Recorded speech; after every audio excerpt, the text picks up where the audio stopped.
Pelicans have reportedly been known to make a serious offer for Mikal Bridges. We're going to talk about it right now. Let's do it. Sunday night show. First took away. That's the best. Get your money's worth.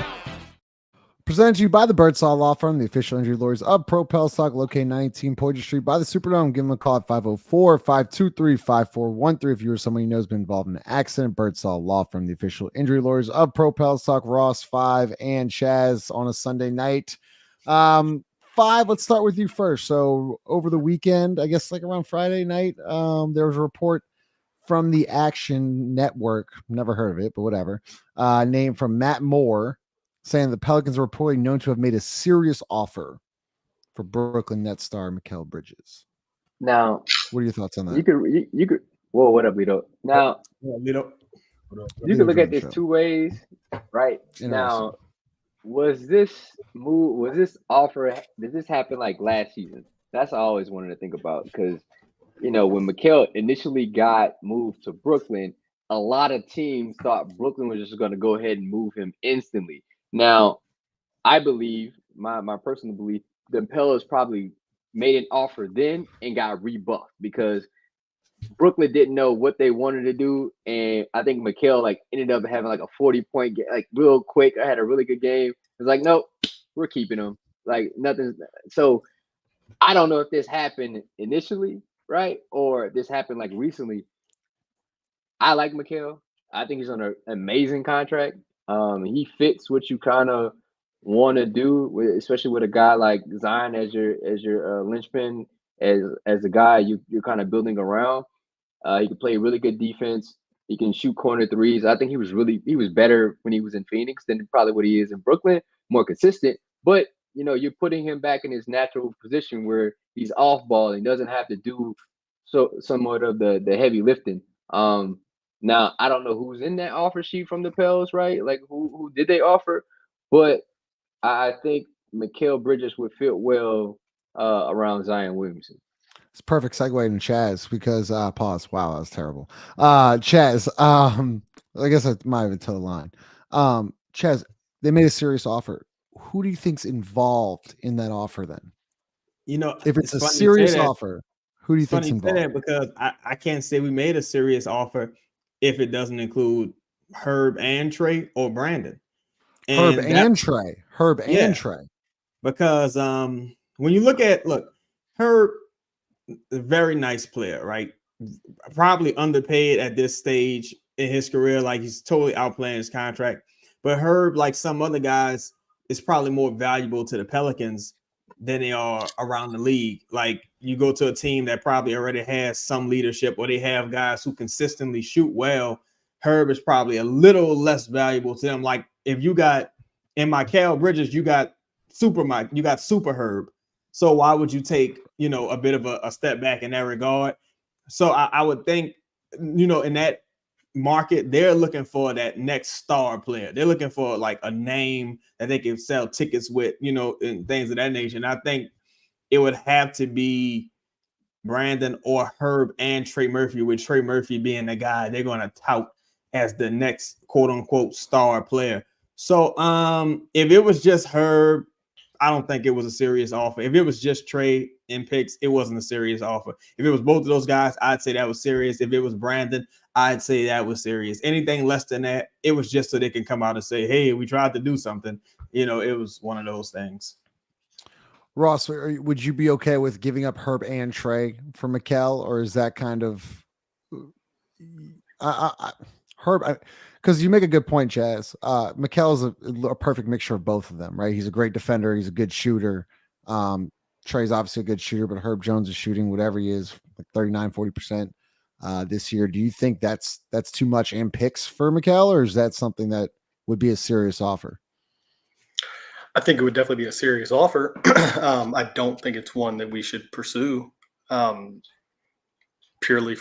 not purely for economics. You're trying to go to a team that can space the floor, can put the right pieces around Zion that are ultimately going to expand his skill set, make what he does better. I think getting rid of those two guys that both, in some regards, cover for Zion defensively, right? Herb, all the the things he can do that we've talked about sort of just constantly, and the fact that he's become I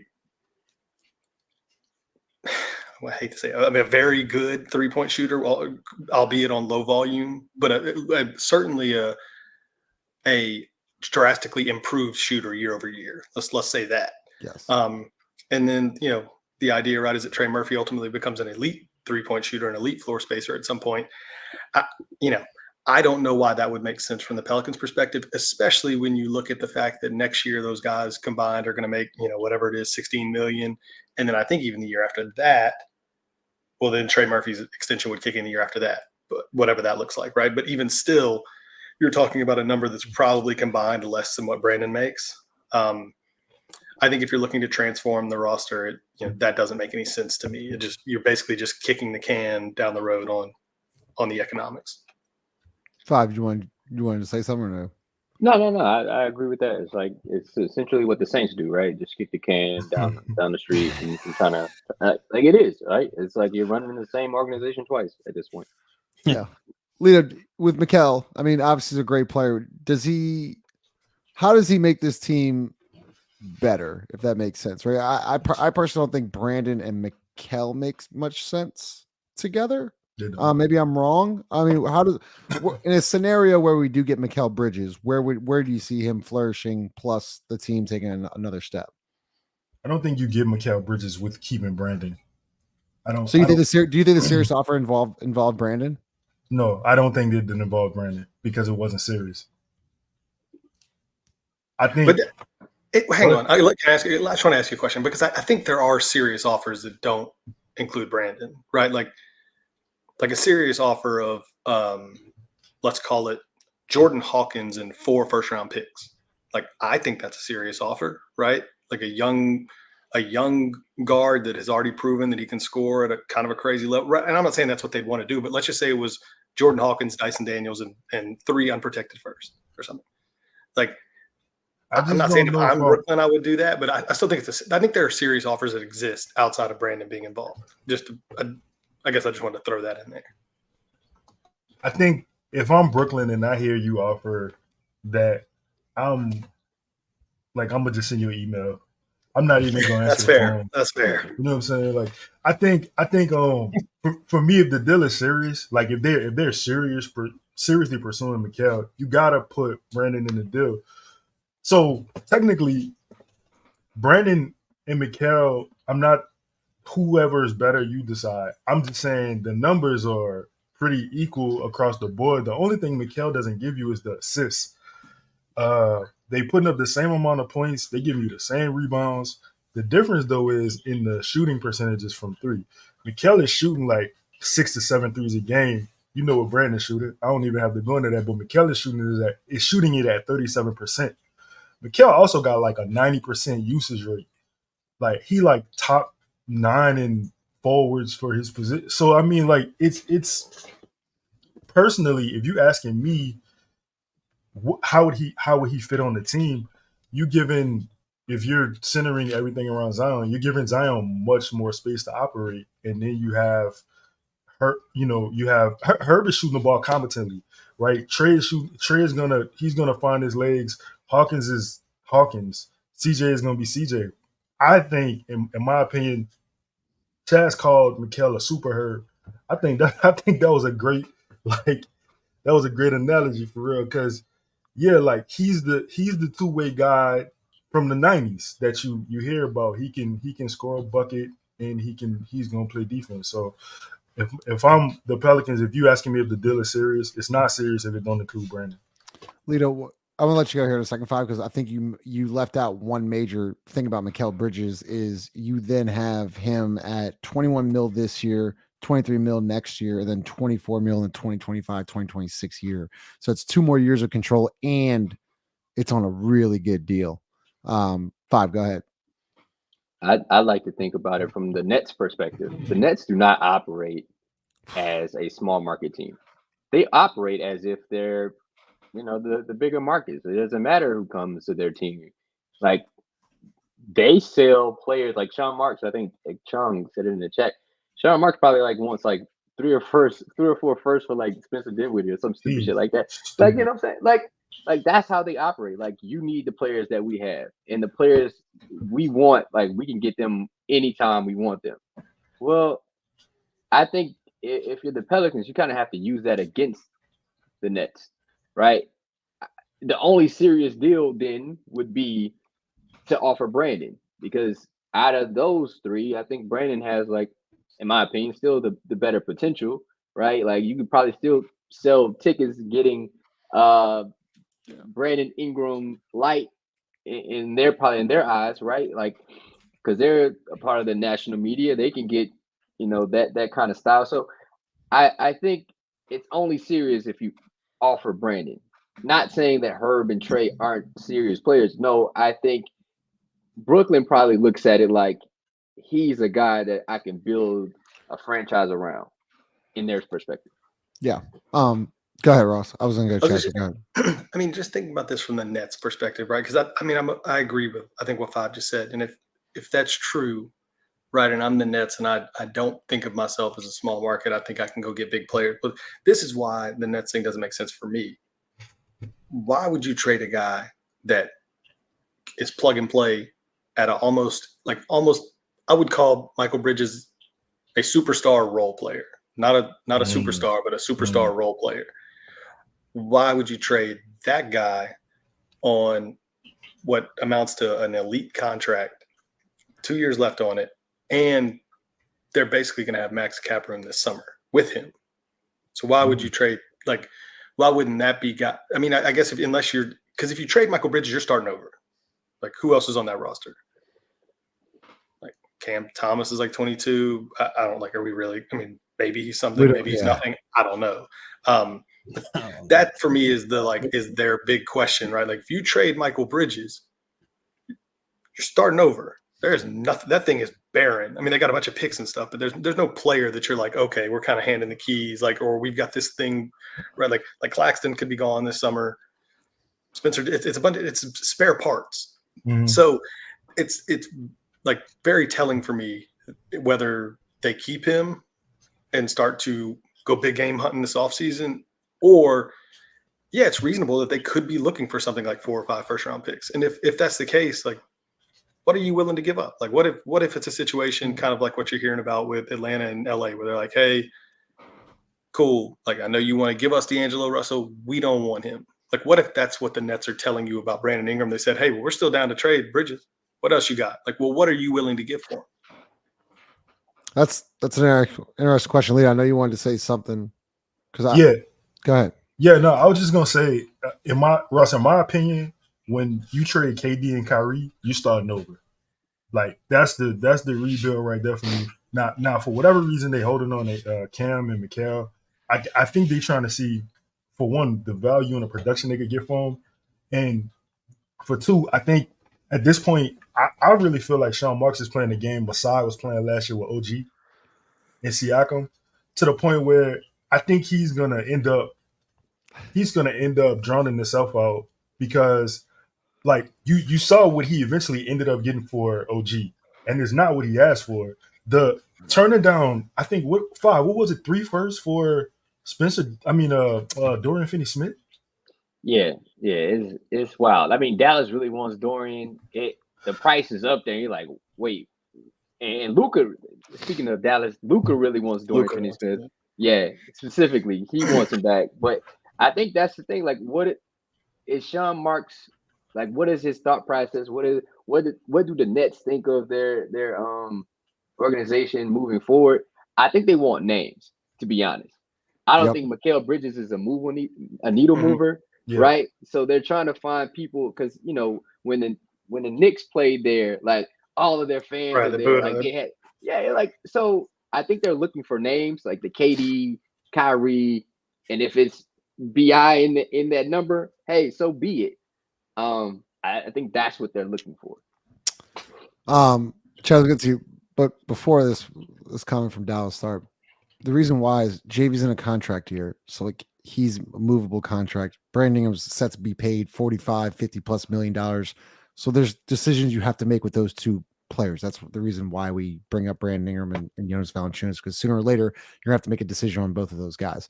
Chaz, what is Sean Marks doing? Because this is an interesting question here, or interesting point y'all are talking about. We talk about, I think we've all talked about Nick Claxton. I mean, you're not giving Nick Claxton $100 million in the offseason. I mean, so what if you're Sean Marks, what are you thinking here? Because I just saw a report today that he's just losing assets just dwindling down now. Do you think that Brooklyn could possibly be a team where you can go get a guy for really cheap, or do you think he's just going to hold tight? I don't know about really cheap. I think if you look at some of the more valuable pieces that Brooklyn has, with the exception of Dorian Finney-Smith, it's like they really don't have to do anything. And that's why if you're an opposing GM, like the only team that really makes a lot of sense for Brooklyn to trade with would be Houston, because Houston controls their draft pick future. So if Houston were to give them all of their assets back, and like Jalen Green or something like that, who they're already trying to move in Houston, that would make perfect sense for them. And Chaz, I think it was, to your point, it wasn't. Sorry to cut you off, but I think it was reported last week that like Houston made that call to the Nets. Oh, had they? And it saw that reported last week and offered them all those. Hey, here's all your picks back. Give me Mikal Bridges, and it sounds like the Nets were like, "No, we're straight." Yeah, and it's one of those things where, like, even we seen earlier this season, last season, things get revisited as they get closer to the deadline.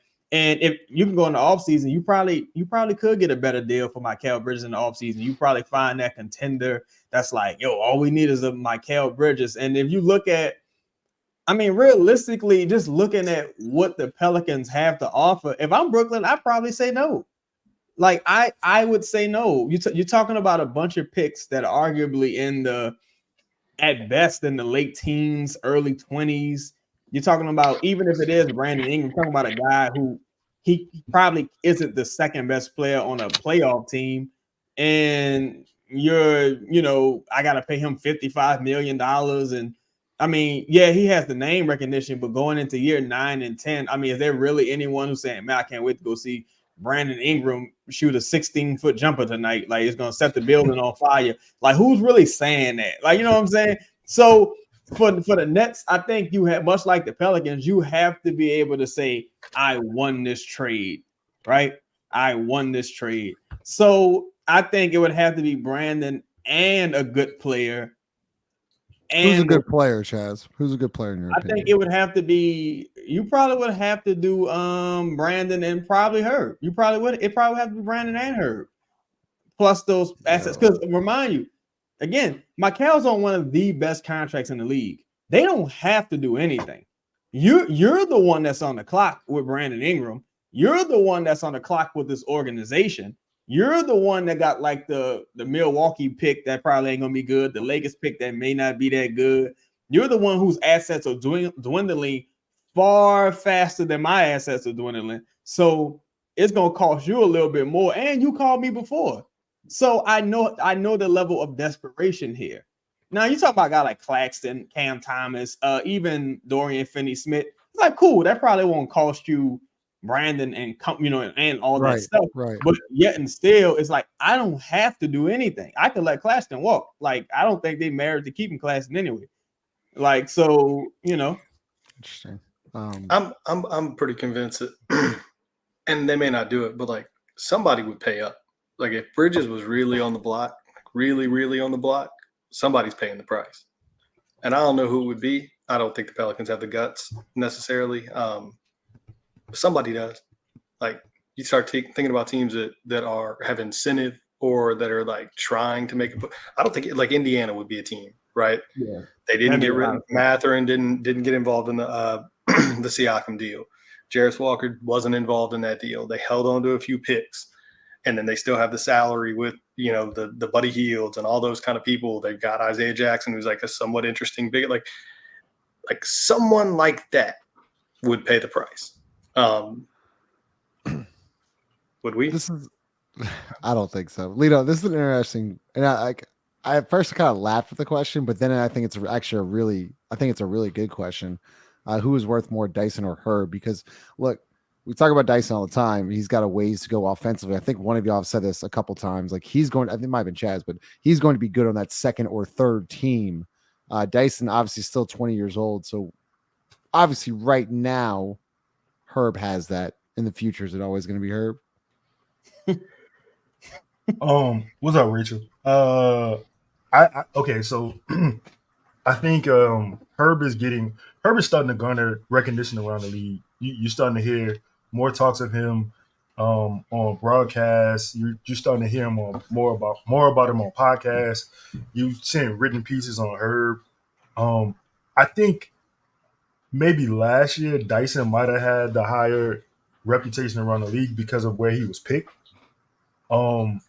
I think that Herb is worth more simply because, no disrespect, but if you can't operate on the offensive side of the ball, like if you have nothing to offer, I don't understand how you can have equal value as a guy who is shooting the ball crazy to say he's the non-shooter. And plays defense. Now there's talks of who plays defense better, but again, if you're gonna be Andre Roberson on the other side of the ball, like the value isn't gonna be there. That's fair. Before you move on, can I add one more point about the Mikal thing? Because I thought about this also. Like, I think I texted this in the group chat with y'all. It's like, let's say you got Mikal for Herb in the picks, right? So you bringing him here to be like a third option, fourth option. Like, how does he really? At this point, he's strictly a catch and shoot person, like 3-and-D guy at this point. How does that really even? That's what I was saying. And there was there was a comment like, and once again, I'm not like taking a shot at Brandon, but like I don't think Brandon and Mikal make. There's a lot of clutter right there, in my opinion. I mean, maybe I'm wrong, but I just don't think. I don't think CJ, Mikal, Brandon, Zion, and whoever at the 5 makes much sense. Yeah, especially not at the price range. And you've seen Mikal have several 40-point games. Like, you know how good this dude is. At least at minimum. What you're saying is that you want him to you want him to be a feature, not a feature, but a guy that's involved, like getting his shots. You want him to be a real guy on this team. Like, not you don't want him to be a role player. Like, you know what I'm saying? Third option at worst. But it's like it just wouldn't make any sense. Rock, paper, scissors. I mean, listen, I thought he was really good in Phoenix, right? The knock was like, oh, he's in Phoenix. It's all predicated around the uses of Book and CP, and like all he gets to do is catch and shoot, and when they have all nights, they'll give him more shots. Then he gets in Brooklyn, and you're like, oh no, he really can play, right? And now it isn't like as consistent, right? Because he has to do so much he has to carry, the team on his back. He's like, all right, maybe he's just not built for that, which is fine. Right. But he's a really good option as a third option. Now, if you put him I think his actual format or his playing style, which would be conducive to playing around Zion and the CJ. Like, it makes the world of sense because he still can operate because those guys will have more room to operate. Zion will be able to get downhill more. And then you got a guaranteed knockdown shooter because he's done it already. We've seen this movie before. And don't forget that last year in Phoenix, he was first team all defense too. And I think if he doesn't have to spend so much energy playing offense, you might go back to seeing that first team all defense guy. And not to mention he plays games at a very, very high level. Like, he plays the game. Like, he actually plays. Yeah, Lito. Listen, he was in one thing. And to Follw's point, it's 2 things. And so Follw's point, he can go back to his traditional role in being the third guy, right? When you saw him in Phoenix, last time you saw him in Phoenix, he was putting up 17 points a game. Once he got to Brooklyn, he averaged 9 more points a game. 5 more shots a game. 5 more shots a game, and then I think like 2 more threes per game. Yeah, I got it right here. Everything went up. Shots, field goal attempts, 3-point attempts. On a team that is all ISO. That's the killer part. Like, all they do is run ISO. Whoever has the ball is shooting it. There's no passing around. There's no ball. Like, imagine if you get around some guys that actually know how to play basketball. Ross, a comment from John, because we were starting to talk about Zion, so it's perfect time to bring this comment up. If the plan is to maximize Zion and get a chip, you kind of have to go win now. Do you agree with this? Because Look, I've talked to a lot of guys here on the panel, especially Chaz. Like Chaz says, like we can just wait for the offseason as well. But do you think that they have to make a move now or wait? Let me ask you that question, Justin. How much is Zion's been with this team for how many years? This is 5th year. Is that right? And how many of those has he been playing healthy at this point? 2. This is second year. His second year he was at this point, correct? So right. I don't even know how to answer that question. Yeah. Maybe it might be one. Right. So we'll say 1, maybe 2, right? Maybe 2. 2. But it's fair to say this is probably the most healthy he's been. That's a really good question. For a guy that has physical attributes that are likely going to limit his career longevity. So what do you think the answer to that question is? Well, you know me, of course. I'm probably the most impatient guy here on the stream. And there's just no guarantee that Zion. There's no guarantee that Zion. I completely agree. There's no. This is a superstar league, and we've seen guys get to about next year of Zion's contract and start saying, you start hearing the murmurs. Oh, they haven't done enough. Oh, yeah, I want to go play somewhere else. You start hearing all that shit. Usually on that second or third year of that second contract. I would be doing everything I can now, today. Because you don't know how long you're gonna have this cat, and even when you have him, you don't know how long he's gonna be healthy. So you might only get one more bite at this apple. Can I add on to that point also? Yep. Even if you take Zion out the equation, right? It's like as a team, you still have to like operate independently and build the best team possible. It's like we all hear this. No, like if you remove Zion from the team, this is a lottery team. I think we all it might be a lottery team with Zion on the team right now. This team has been healthy so far, right? And at some point, you have to say, okay, whatever you're doing with or without this guy isn't working. And you don't have the financial bandwidth to continue to sign mediocre players to expensive deals and have another Solomon Hill contract, another Alexia Jinka, Amir Ashik. Yeah, you can't keep doing things like this. And that's why I'm kind of like, even with certain aspects of how you're moving, like even when guys play well, it's like, okay, but you have to move these people, like, you know what I'm saying? Because ultimately they're going to turn back into pumpkins. You have to sell high on some of these guys because that's what smart teams would do. And so far, this team just hasn't shown that ability, irregardless of Zion. Like, you know, with him kind of puts the pressure on a little bit more, because I'm a person who say if Zion was healthy his entire career here, he probably wouldn't be playing here no more. Like, I think if Zion doesn't get hurt, I think Zion is gone by now. Like, honestly, just because everything we've ever heard about this organization, it's a really bad organization. So it's, you know, ultimately, I don't know when they're going to start doing things right. It's just, I don't know. Hopefully you change it by winning. That's the hope, right? But we'll see. Lito. While we're talking about Zion, can I just ask one question? Lito can answer it. Do you think Zion sees a third contract in New Orleans?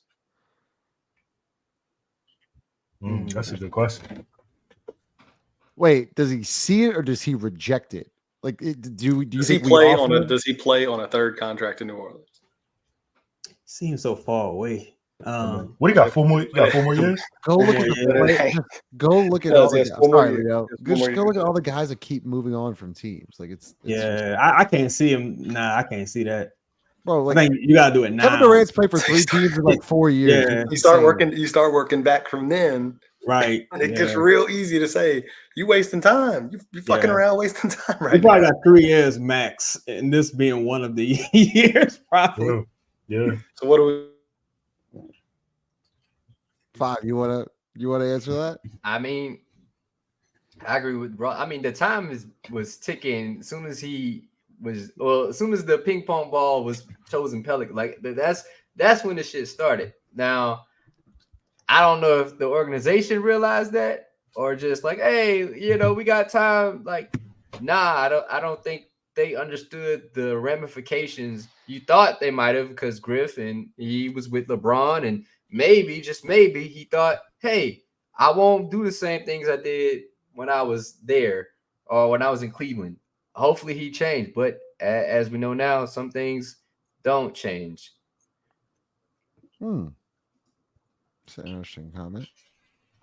What, main guys? Main guys don't win chip at 23. Yeah, that's actually a decent point, right? Like, how long did it take Bron to win a chip? Right, like 25. 7 years, right? 7 years in the league, I believe, if I'm not mistaken. Yeah. But at least, that's one of the keys. Like, can Zion lead the team to at least a deep run in the playoffs? That will tell me everything. And then from that point, you will be like, okay, what is the organization going to do from that point to make the team better so they can make a deeper run after that? Because you can't just sit up here and say, like, hey, this team's going to win a championship this year when they haven't done anything remotely close, like, and to get there. And to Five's point, you don't keep that guy, the main guy, you don't keep him at a point where he wins you a championship if you don't do the things when he's 22 or 23 to build the foundation or to make a run so that you learn how to win in the playoff. If you don't do all that when that player is 22, 23, you're not going to see him at 25 when it's time for him to win titles, to lead you to a title. Yeah. He's going to be doing it for somebody else. Yeah. Go ahead, Five. Sorry, go ahead. No, and I was going to say, like, some people are going to bring up Jason Tatum and the Celtics, and they got there super early. Like, that's an anomaly. That is not the rule. That is not conducive to, like, that does not happen. And those guys that are in they're in 5, 6, if I'm not mistaken. They might be in 7. They're on a second contract. Tatum and Brown? Brown is like in year 8 because he's in the same year as Brandon. So think about that. And they haven't won a championship yet. So let's think about these words championship like that's not happening this year. So what are the steps to build that pedigree? Because they're not there yet. The best example I can think of is the Warriors. When Curry in the first couple of years, they weren't that great, and then they had that awesome playoff run. They fell short maybe in the Western Conference Finals. I'm not too sure on that, but like Steph Curry and like Klay Thompson, I vividly remember just lighting it up, and then they took that next step the following year. So look, y'all make some really good points, and appreciate all those comments. We're gonna try to keep bringing them up. I got one more. We'll get to commercial. Lita, I'm interested in your thoughts here. Would you trade, so two guys that I know you really, really like, Herb and Hawkins? Would you be willing to let them go for a guy like Mikal? Would I be happy to trade Herb and Hawkins? No. I mean, no. I mean, you're not gonna be happy about that, but would you for a guy like Mikal? I'm getting Mikal back, then I'd be willing to part ways with him. But that's what I was about to say. It depends on who's in the trade. Like, who's the trade? Because I don't know. You get rid of both? I try not to. To be honest, I offered Brandon before I offered either one of them. I would too, but this is where I was going with that whole, like, there's serious offers that don't include Brandon Ingram. This is kind of what I was alluding to, is like, there may be a world where the offer was like Herb and Hawk and salary, like, and a bunch of picks. I don't know. I mean, shit, I'm just speculating, but there's definitely serious offers that we don't like, that the average I think we're more than the average Pelicans fan, but like I wouldn't feel great about Herb and Hawk and a bunch of picks. Would it make you a better team today? I don't know. Probably. I don't know. I don't know. What, like, just back to the Chaz point, like, he's like, Hawk played like 9 minutes last game, and like, he was better straight up, Herb or Mikal Bridges. But the reason I say that is because once you bring over Mikal, you're not getting this Nets version of Mikal. You're probably not even getting the Suns version. You're getting an extremely reduced like role player at that point. Like, he's only going to be a 3-and-D guy because Brandon's not playing off ball. CJ's playing off. So basically, you're putting Mikal in the Herb role. Like you go out there, you guard the best other team's best player. You take about 10 shots a game, if that. That Herb role has Herb's been shooting 4 or 5 threes a night, but in the game plan, it changes. Guys, I know. Talking about a team that doesn't. Go ahead. What? I'm saying you're talking about a team that doesn't generate a lot of opportunities, like shot opportunities. Okay, I'm just look. I know what we're trying to say. Michael Bridges is better than Herb Jones. All right. Like, I know, Ross. I know this. Herb, Hawk, and picks for Mikal Bridges for 2 years. Those picks are. I'm saying I wouldn't do that deal. Those picks aren't playing basketball right now. And you know what? Here's the sad part. Hawkins ain't really playing basketball right now either. Well, you don't know whether Willie's going to run his ass out there tomorrow or not. Well, so you're really talking about for real life basketball, Michael Bridges or Herb Jones, especially. I don't think it makes you. I don't like. Michael is better than Herb. I don't think it like changes what you would do this year. That's why I think I wouldn't do it. But just saying there are serious offers that like you should consider. That's a great comment. Depends on how you. I don't even know what that means, but depends on how you want to interpret it, right? I think it's a great comment if you say whoever you trade for, and you still have Brandon, Zion, and CJ has to be extremely comfortable with not getting any shots.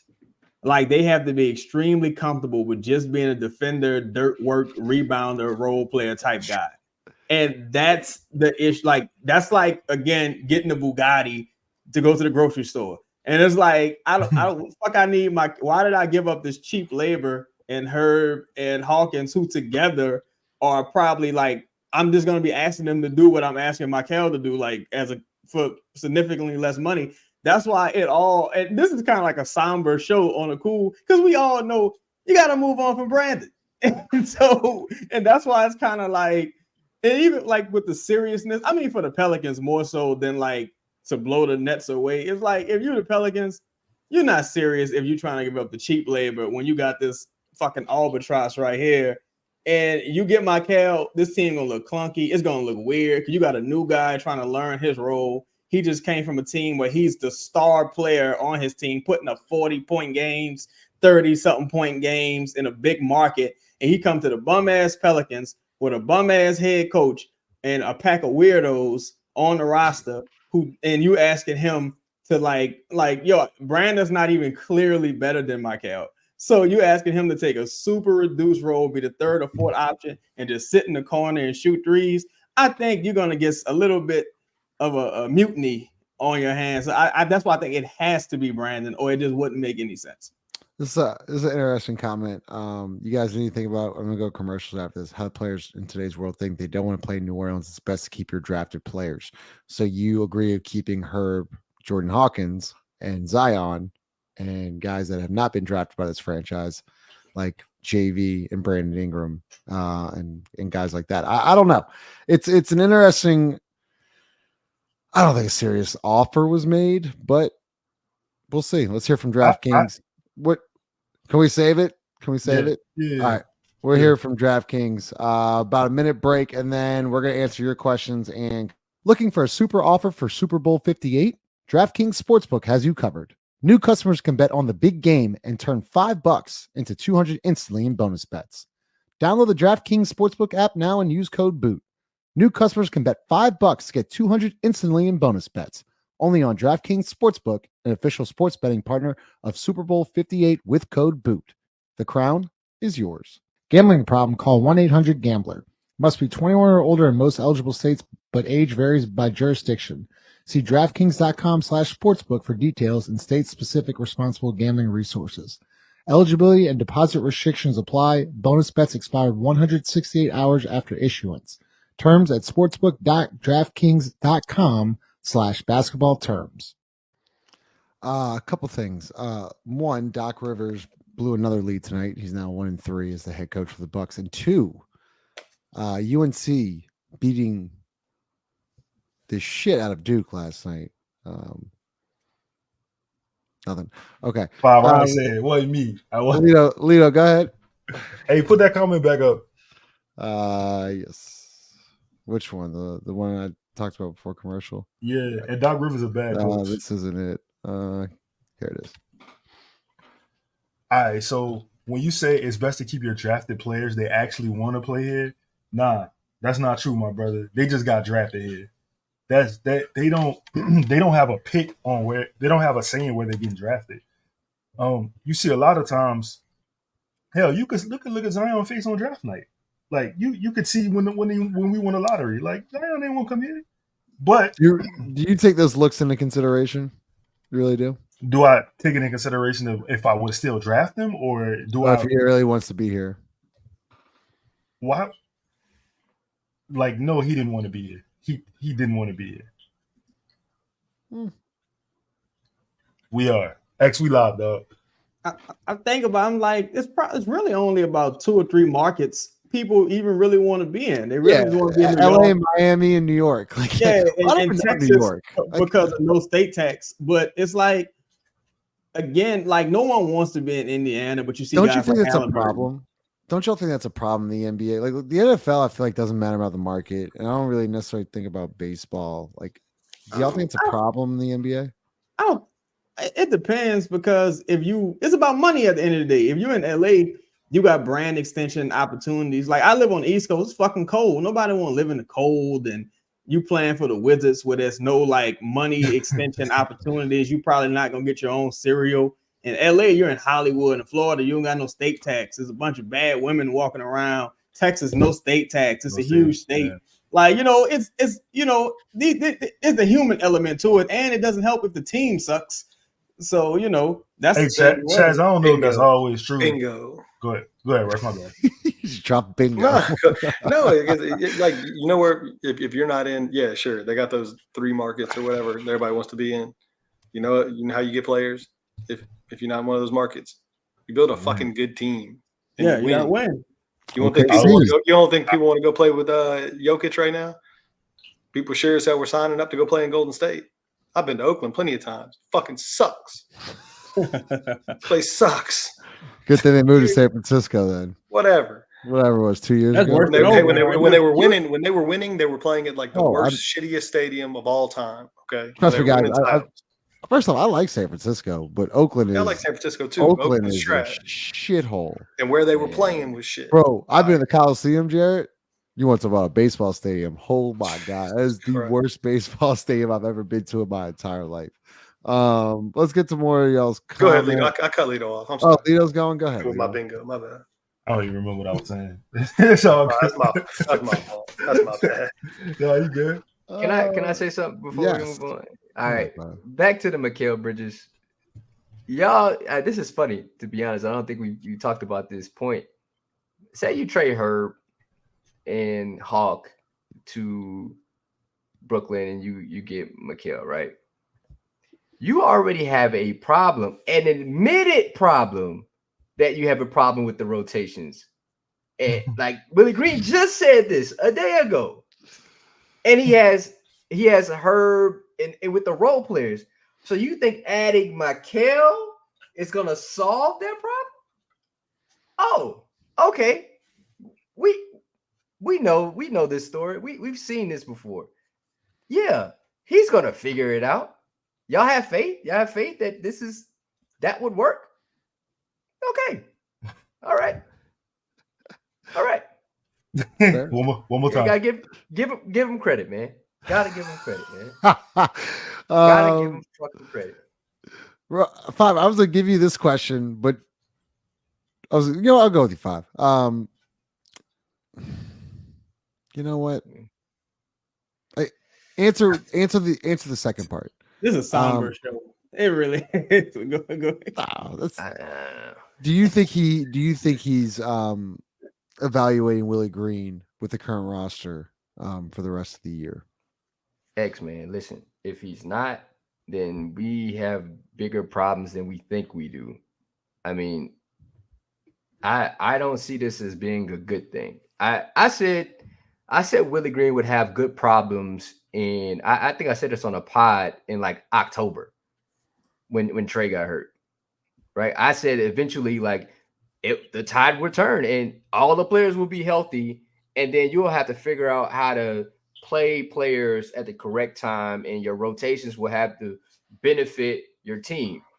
and we've yet to see that version. If you can tell me X, I like you. One, you're always and you're a subscriber. I always see you. Yeah, you post. Appreciate you, X. If you can tell me one thing Willie Green has gotten better at, I will. I don't know what will happen, but I will argue this. I have yet to see it myself. I don't know what he's got better at in his tenure here in New Orleans. I can't tell you. I mean, that's totally fair. Would you say? What would you say some of the strengths are, Jarrett? I mean, defense, right? Do you think defensively we've gotten any better? I mean, you already had a good defense, right? Like, well, do you think? Yeah. You started with that. Cool. So that was like, so you couldn't really, basically you're saying that was my identity, right? Like, yeah. What did you improve on? Yeah, X's and O's now. Time management? Rotation. Struggled with that. Adjustments. Struggled with that. All right. We're getting somewhere. Count technical fouls in. What would you put that in? Because I'm serious. I'm not trying to be an asshole about it. I think that's a big part of coaching. I don't think that's a big part of coaching, to be honest. Like I don't think I think it buys you fouls. Oh. No. I don't think that's probably like secondary, right? That's like a secondary. I don't want to say technical, Jared. I want to say more. Can you say emotional? More. I'm looking for a word here. Demonstrative. Like you can't like just being more vocal. I guess vocal. He got more vocal.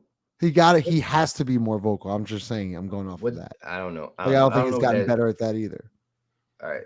I don't know how it attributed to winning. That's like me telling my kids, like, hey, you got to do your homework to get better at school, but yet the homework isn't like garnering or they're not getting good grades, right? They're just doing the work. Like, nah, you gotta be better. Like, you gotta be better, and then the results will change. If there's no change in results, you're not doing enough. It's black and white. If the results aren't changing, you're not doing enough. Well, can I ask you another question, Five? I feel like going back and forth here. Because what do you and you know what? Let's get everyone's answers here. What do you sorry. We've blown 16 double-digit leads this year? Is it 16? Yeah. And we're not even counting the ones from last year. But continue. Who's at fault? Who do you put blame on? Players or coaches? You know another team that's blown that many leads? Do you? Actually, let me check it out. Let me just say this. The coach in Milwaukee got fired, and his team had a winning record, the best record, second best record in the NBA. Yeah. Like matter of fact, that team got Doc Rivers to be the all-star coach. So that coach, if he just would have stayed and probably lost all the games that, these 4 games that Doc lost, he probably still would have been the coach for the all-star game. And he got fired. That's pretty crazy. Ross, you want it's an adage as old as time, and I know I've said it on this show a bunch. Blowout losses, bad players. Close losses, bad coaches. True for every sport. Well, I don't know. Go ahead. Well, no, I was saying, I thought about this earlier today. We were talking in the group chat, and I think sometimes, like and this is something that every articulate person does. We can provide and offer too much nuance, right? The way we it kind of explaining our rationale, stuff like that. And it's like sometimes it's just as simple as this motherfucker sucks. And that's really what it is. Willie Green fucking sucks. He stinks. He's bad, right? And it's really, we don't really have to. I mean, we all can, we all capable of doing it. Like, well, it's because of this, and this. Like, nah, motherfucker just ain't good. Like, he's just not good. And I think even when we try to say, well, he just gotta be better. He just not gonna get better. Like, he hasn't been good at any single thing since his hiring. He's not a good leader. He's not a good game manager. He doesn't handle rotations. I guess he doesn't handle the offense. He's not receptive of new ideas from coaches. He doesn't manage the Brandon Ingram situation well. He doesn't really seem to have a backbone. He doesn't have a great relationship with the refs. He's a terrible head coach. He's a terrible leader and head coach. And I'm speaking for me personally. I don't want to add any room for misinterpretation that I think he's good or capable at anything. I think this motherfucker is arguably one of the worst coaches in franchise history. I think he's that bad. And franchise history, Chaz? Because I mean, this team not that old. Franchise history, like who you talking about? The guy before Byron Scott, a couple people like that. Paul Silas. Who's the GM? Bauer. Something Bauer. Jeff Bauer. Jeff Bauer. The reason he's worse than those guys because he has the talent right now, and he's still bad. If those teams sucked. You know what I'm saying? He has the talent and he's still bad. And in fact, he comes from a bad coaching tree. He comes from that Doc Rivers tree. That's a piss poor coaching tree. Everybody from that coaching tree sucks. Doc sucks. Monty sucks. Willie Green sucks. They all fucking suck. So it's just like, it just is what it is. And, I just hate to romanticize this man's job. It's like, bro, you fucking suck. 28 and 21. Man, he's going to win almost 50 games this year, Chaz. 48 games. He might. Man. He just might. At what point do we ask for better? At what point does we think like, okay, this team is 28 and 21. Okay, should they be better? If you say that definitively with an yes, then there has to be a problem. Like this team hasn't played well on a consistent basis. Who's in charge of that? Who do we lay these problems at their feet? If we continue to just be like, they're better than they were last year, you just some sad motherfuckers that's just how you live your life, right? You just live your life to a point where, hey, at least I'm better than I was yesterday. What? Well, you could be better than that too. You just a fat slob that sits on their ass all day and twiddle your fingers. Like, yo, it could be better. It could be better, but y'all just sit back and complain and don't do shit about it. Y'all like to be pampered. It's really a Louisiana mindset for sure. It really is. Damn, Lito, you got anything? Nah. I think you should let 5 just keep going. I know. I was just like, keep going. Yeah, I was just let you keep going, 5. Nah, man. Fuck these people, bro. Y'all want to talk about Murray? Oh, yeah. Dejounte. Yeah, let's talk about Dejounte. Chaz, he's not realistic, man. I mean, I like him. I don't think you know why he's not realistic? Because I said this on the show before, and I'm gonna say it again because I really don't give a fuck at this point. Brandon is a cancer on this team. And I'm using that word. That is the appropriate word. He's a team destroyer. Why would you say that? Because his refusal to buy in to playing off ball means bringing any other on ball player onto this team will be like neutralized. Because let's say you bring in a point guard. Okay, Dejounte Murray is a starting point guard in the NBA right now. What does that mean for Brandon? And everything that the team has to do, every decision the team has to make has to be, okay, what does that mean for Brandon? Because when you talk about, appreciate you, X, when you talk about trading for players, the cost isn't really the player you're sending out. The cost is, how does Brandon feel? Is this going to make Brandon unhappy? What about Brandon's happiness? Like, that's what the fucking cost. That's what the price of admission is. That's what the price of admission is, what it's been the last few years. That's why I'm like, well, what fucking sense does it even make to bring in a point guard or a backup point guard? Because that backup point guard, he's not going to run in the second unit with Brandon. That backup point guard going to be playing off ball, parked in the fucking corner somewhere. You get Tyus Jones going to be parked in the corner on the wing while Brandon does his thing from 14 feet or whatever. Right? You put him in the starting lineup. Okay, let's say you take Herb out of the starting lineup. That point guard Murray's gonna be parked in the corner or on the wing somewhere while Brandon does his fucking thing. And that's just what it boils down to. That's why it's like, come on, like that's just what it is. And I'm tired of it, because you're not good enough. I know. bro. I know you're tired. I know you're tired, but I'm really tired of Matty Ice getting fucking DMPs these last 2 nights. Oh my god! I'll tell you what, man. I'll tell you what. You think Matt Ryan gonna get minutes in Black History Month? That's crazy. That's so crazy to even think and fathom that you think that Matt Ryan was going to return during Black History Month. That's wild, bro. Man. Bro, he couldn't get in the other night. A little bit, yeah. I watched a little, like the game a couple nights ago. Boy, Matt Ryan never even thought about taking that shooting shirt off. That warm up shirt. Like he never even pretended to stretch the sleeve out. Like, damn, I might need to take this off at some point. Never even crossed his mind. He knows what I know that you don't know. Yeah, you were going absolutely catatonic there. I was like, shit. March because Chaz, like, you're as mad as you are about Brandon, I'm very mad with Matt Ryan. What? I really why am. are you? Why? Because he saw shooting practice. He saw shooting practice. It's funny, You've been in love ever since. It's funny, Lito. You talk shit out here, but when I see you in person like today, you don't talk anything. It's unbelievable, man. Unbelievable. We was at a parade. What you want me to say? I mean, there's at least two or three players Matt Ryan could play over, but that's also a thing, though. It's like, but Dyson played well the other night. Like Dyson played fine. Like, Dyson fucking look. Dyson fucking stinks. I didn't think Matt Ryan. Like, I didn't think Matt Ryan should have got in against San Antonio, but he should have definitely got in. Who we last play?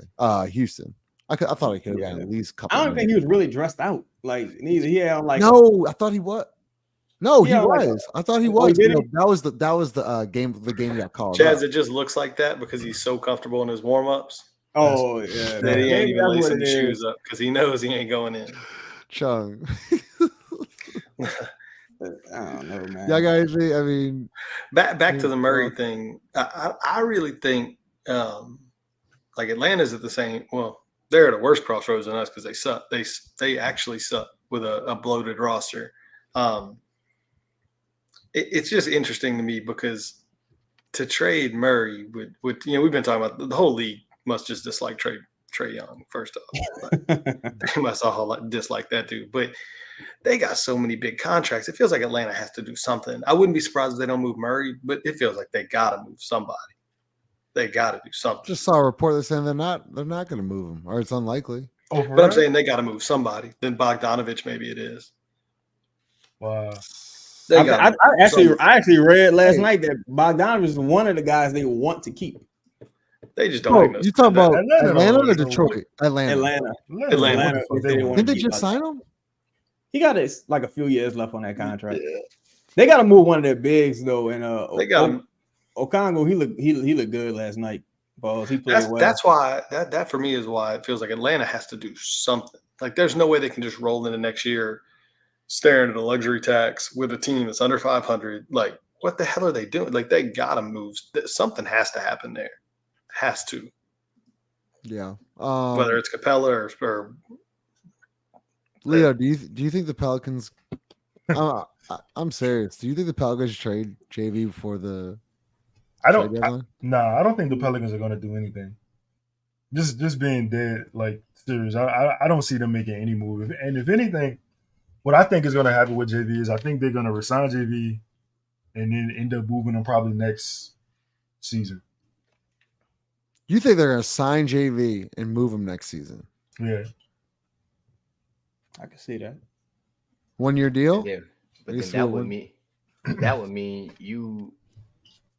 what you do with Trae, right? You let him go into restricted free agency, right?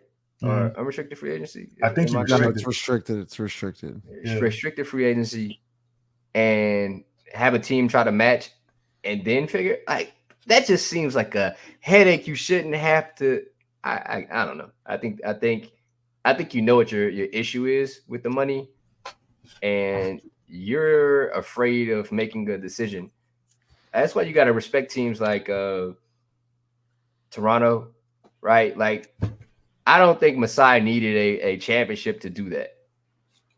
I think he would have made that decision regardless. It's just I don't know what it is about this organization in particular. Like they're scared to pull the trigger. which is unlike New Orleans. Bob, I think. Oh, go ahead, Ross. Go ahead. No. Go ahead, Lito. Because mine's kind of a different. Sure. I was just gonna say, the move based on usage, based on play style. I think that the thing with JV, Justin left. the thing with JV. Sorry. No, you good. The thing with JV is they should have probably moved them last summer. They should have, you know what I'm saying? They probably should have just got off the contract because he's still expired. Like nothing changed in the situation. The usage didn't change. The style of play with him didn't change. The contract didn't change. Like you knew what you was up against. Kind of like, I don't know, the rain and Soldier Water boy. It's always gonna be something that's not working. Like it really just doesn't make sense. Like it was a little bit of rain and the city flooded, right?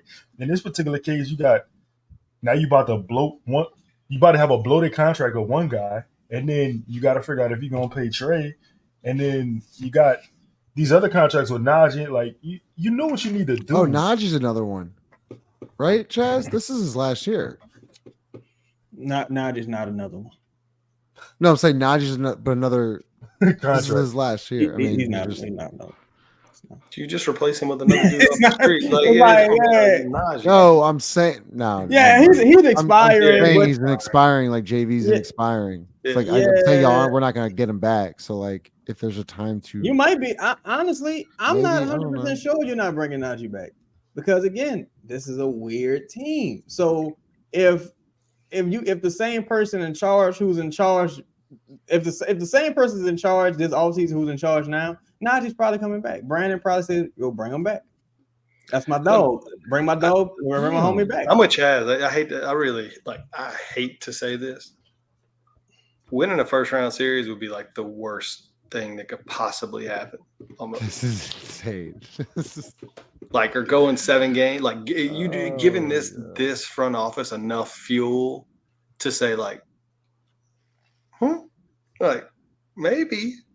Like you give them this is the same organization. This is the same, ownership group that just brought Pete Carmichael, Dennis Allen. I'm serious. You start talking about like what are the like performance metrics? Like Dennis Allen is historically like one of the worst NFL head coaches like in history, and we bring him back. He's got potential. I'm telling you, like, he's got potential. You don't like overthink this. It's a dangerous situation, and I hate to say that. I want to see us win. You fuck around and win a first round series, and your roster next year might look awfully similar. I just feel like if you listen to because nobody nationally really gives a fuck about the Pelicans, right? But when they do speak about the Pelicans, everybody's like, what the fuck are they doing? They look stupid because everyone knows our cap situation. Like the people who bother enough to go in depth about it, they're like, well, it's pretty clear what they need to do. And it's just, I don't know. There doesn't seem to be a real like heightened sense of urgency. Like it's not really being written about in NOLA or the Athletic. It's not like a thing. You know what I'm saying? And this is a really big issue. You're talking about potentially setting a franchise back for a decade. Like, and it's not just the Brandon situation. It's a lot of things. It's Willie Green. It's what happens with James Borrego, because again, he might as well not even fucking be here. Like James Borrego might as well not even be here because he has such little input on the day-to-day operations as we're seeing and as we know. So it's like, what's the point of all of this? Like, that's what I'm still not getting. I felt like I saw some Borrego stuff at the end of that Spurs game, but go ahead, Ross. When we start talking about, are we going to do anything? Are they going to do anything? And then you look at the NBA and you look at teams that are, in my opinion, similar-ish to us in terms of like being over 500, but like maybe not a real threat, but trying to become a threat, or even going back to like previous years, right? Like, and we've said this before on this thing. It's like everybody wants to talk about keeping your own players and this, that, and the other. Boston brought in Porzingis and Drew Holiday, like $50 million worth of salary. The Clippers, James Harden, Like you go through you like start doing these things. Milwaukee, Damian Lillard. Like you don't have to. The Knicks just brought in OG and then routed off like 8 straight wins. Miami, who's gone to some NBA finals, just brought in Terry Rozier. Like you don't just look at because these are not. And I'll let you in a second. These are not $5 million like squeeze somebody into a traded player exception. These are big deals by teams that are historically far more successful than you, that were better than you last year, that are in the same class as you this year. They are making moves to improve. What the fuck are you so afraid of? Like you have inactivity is unacceptable. Like I'm not just saying trade for trade's sake, but you're doing nothing to improve your team while everyone else around you, everyone else that was in that same bubble as you, has made a move to make their team better. These are all teams that were already better than you and didn't need much time to get better. When Boston added Drew and Porzingis, they were already good and got better at being good. The Clippers added James, which some people thought was terrible, right? I'll admit that. I thought it was awful. And it took them 11 fucking games to figure it out. The fucking Oklahoma City Thunder has a rookie starting at fucking center, and they still are the fucking like number 2 seed, like or top 4 seed in the West. Yeah. The Pacers, right? They add Siakam, and they just continue to roll over teams. So they didn't need much time, but yet that's the thing with the Pelicans. Just give them time. Why do the other teams not need time and this one does? And 5, I'll give you 2 more because like you're right. Those teams were already better than us. Let's take 2 teams that were probably on the same like level as you, and let's look at what they've done in the last 2 years. Minnesota, whether we think it was a good deal or not, Minnesota gave up 5 million picks and whoever to go get Rudy Gobert. They're now better than you and are sitting there as a 2 seed, have spent most of the year as the 1 seed in the West.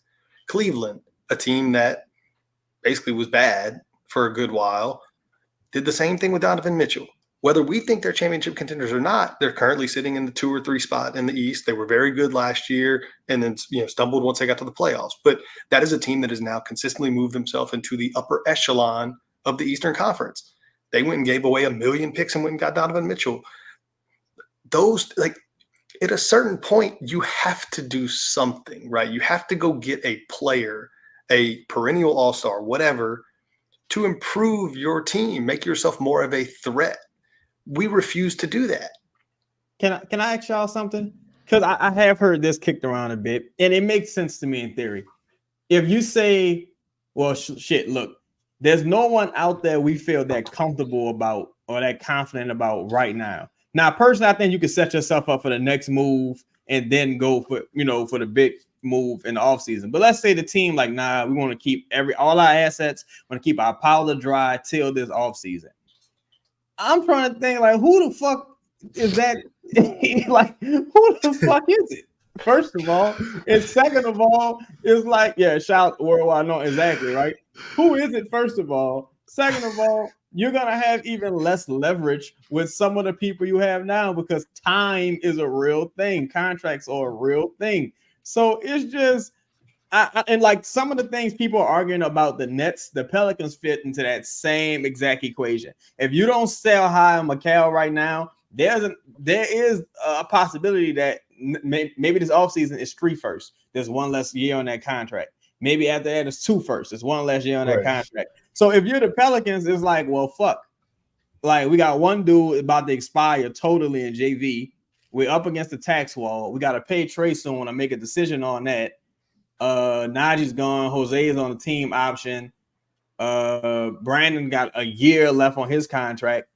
We don't even really have tradable contracts like that to even if we wanted to do something, we don't even have around the edge salary to make moves. So you have to at least do your first step right now. You got to at least do the first step this season while you still got JV.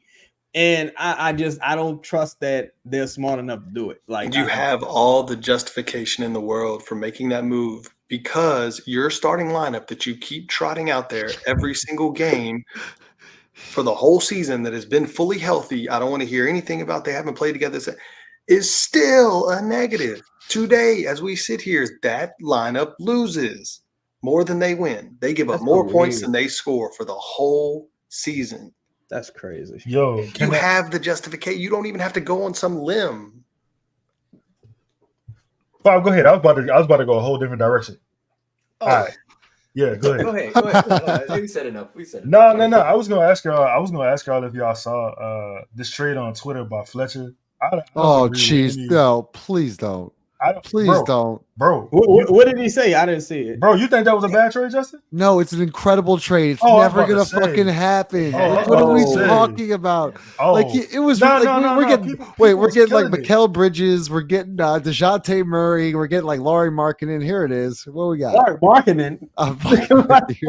We're getting Bridges, Murray, Claxton, and Wesley Matthews. You know what's crazy about that trade?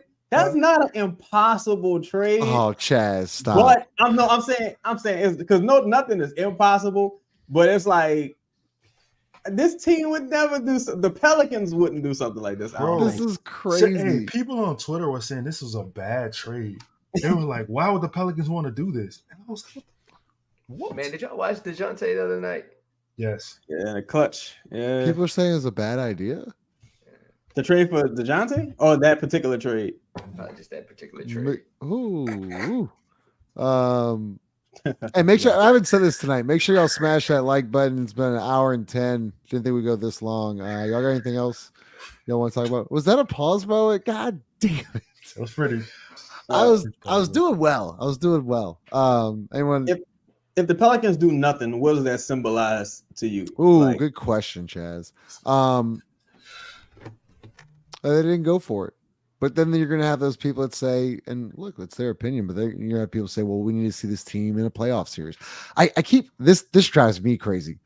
The playoffs are not guaranteed. I like the play in, yes. Yeah. The playoffs, like, I don't know yet. Like, that 6th seed, like, if you look at the schedule now, the top 4. Phoenix is still behind you. Phoenix, you're 6, and Phoenix is still. And the Lakers is ahead of us. Phoenix is ahead of us. Phoenix is the Lakers are starting to play. Factored in. The Lakers are starting to worry me a little bit. They won 2 huge games on the road in Boston and New York. They play Charlotte tomorrow. On the Mavericks have been off. As of right now, the Pelicans are in 7th place, and in front of them is Phoenix, Sacramento, Denver, LA, Minnesota, OKC. Who are you passing up? You might be passing up one team, the Sacramento Kings. You ain't catching the Nuggets. You're not catching the Suns. They'll make a move. You're not catching the Clippers, T-Wolves, or Thunder. So if you stay pat, the play-in is definitely in question. If you try to go make a move and improve, the playoffs are an option. That's the thing, too. When people talk about the playoffs, it's like, motherfucker, you got to comfortably get to the playoffs. The Pelicans need to focus on being a good regular season team. And you're not even a good regular, like the Mavericks. Well, they're going to make a move, but I'm saying the Mavericks are trying to make moves, and the Lakers are trying to do some things. Dude, the Lakers are only 3 games back. They're only 3 games back of you right now. And I don't know, man. Go ahead, Ross. I know one of you guys were speaking. I wouldn't say anything, but yeah, I agree. I don't this notion that like we're just right where we need to be. That's why I always make the joke about like we're on pace for 48 wins. This notion that we're like where we need to be is hilarious to me. Like you were an average team. Like, call it what you were sitting right in the middle of the Western Conference. Congratulations. You're gonna play Houston in a play-in game, or worse, you might play Golden State or somebody like that. Somebody that could just whip your ass. Yeah, I've seen it happen. Man, this is the thing. Even if you can't, like you said, you can't catch the Nuggets. Even if you caught up to them, like say you passed. Lito, what do we stop? No. The Nuggets. This is my point. Hear me out. Even if you passed them, what does that mean? You wouldn't beat them in the playoffs. That's like when you hear people saying, because they just okay with just being there, Lito. Yeah. Tobias, yes. Thursday is the deadline. 4:00. We're gonna go live right after the trade deadline. Hopefully we make a move. We'll see. It's gonna be interesting. Anything else, Lito? You want to? Deadline sucked. It was no, bro. I would like we say this every year. If nothing happens, I'm gonna be real pissed off. Because it will co-sign. It'll double down on what we all know, which is one, this front office is too afraid to do anything, and two, they're not gonna do anything this summer either. Like this just is what it is. They're just gonna keep just drafting players, and whatever happens. Like it is not. Prepare thyself, Lito. Hey man, we got some real losers in town. That's what I do know. We got some real losers in town. The head coach of my football team beating the Falcons' ass. He want to pray for him. He want to fucking roll out a red card. He want to kumbaya the situation with him. He's sending flowers to Arthur Blank in the middle of the field. Then Mike Thomas go on a Twitter rant, and Derek Carr get on Twitter talking about Mike. I'm gonna pray for you, brother. Bro, yo, I need these dudes out of the city, man. I have never, Derek Carr. If Derek Carr tweet one more time, I swear to God, I'm gonna do everything I can to get his shit disabled. I'm sick of that shit. Like the Saints could go 17-0 next year, and I'm never gonna be on his side. It don't even matter. The Saints can win a Super Bowl next year, and I'm gonna still say trade Derek Carr. Okay, Derek Carr catch a stray again. Love it. Later.